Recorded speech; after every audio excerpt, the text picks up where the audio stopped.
Alright guys, so last battery was a little weak. Threw this new one in, and I also, for extra assurance, threw this battery charger maintainer on here. That'll ensure that I have a good connection, good constant flow of juice, like me, the juice, getting to that starter, and that can, constantly crank the engine.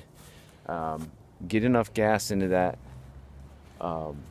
carburetor, and make sure that all of your other fuel lines are disconnected. If you have an electric fuel pump like this one did, make sure it's disconnected.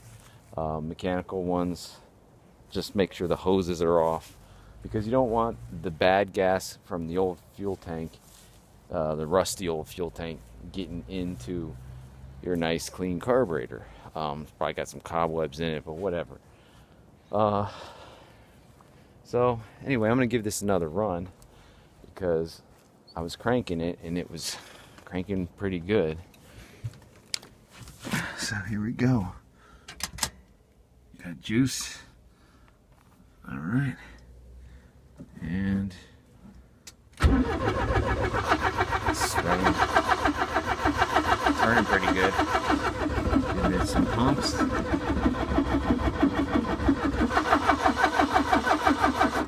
Also, you don't want to keep cranking it. You kind of want to give it a break, because the starter will get a little hot, and you don't want to burn up those brushes in the starter. You'll be changing another starter. I have extras, but I don't want to mess with that one. It's deep in there on the bell housing. It's kind of hard to get to on this car. Let's give it another quick turn.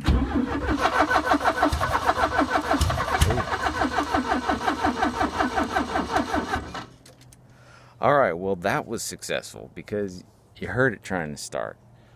Those little pops and stutters, that means there's some detonation going on in there. Now, it's not going to run unless you have a constant flow of fuel into that carburetor.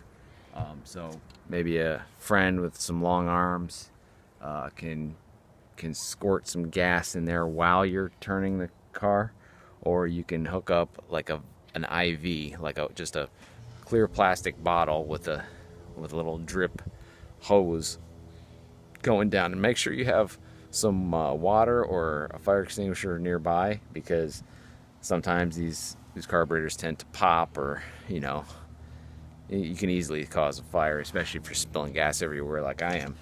But I'm gonna give this another shot, just for good luck.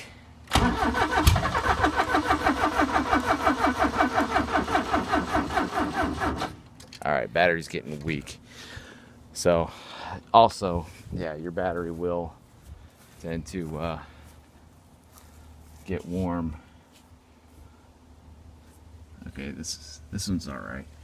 But have a voltmeter ready, also, so you can kind of periodically check and make sure that you got enough juice. It should be 12.6 at the least. With the charger on it, should be a little higher than that, like 13, 14 most.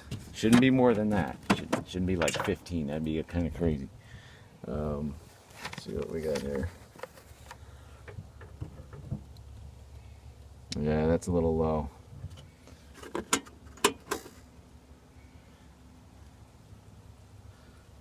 It's going up a little bit. Well, that's the starting setting. 12 amps. Now this should only be good for like a couple seconds of cranking. Any more than that, just turn it back and let it sit, because you'll fry like I said, you'll fry your starter or your battery, like I did the Optima that was in here before. It's kind of an expensive thing to fry.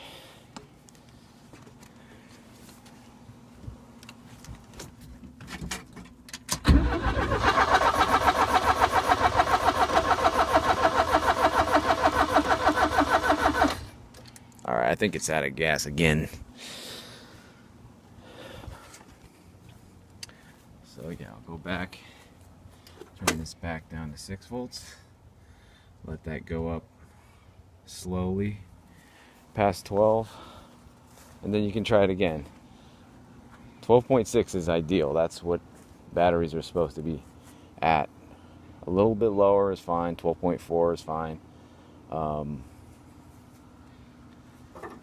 But yeah, I'd say this is still a success overall. I mean, you heard it trying to start, so that's all I really need for some satisfaction that this old engine will run. So, time to clean it up, get these wires all sorted, and get that gas, clean gas flowing to that carburetor. And this thing will run. Pretty happy with it.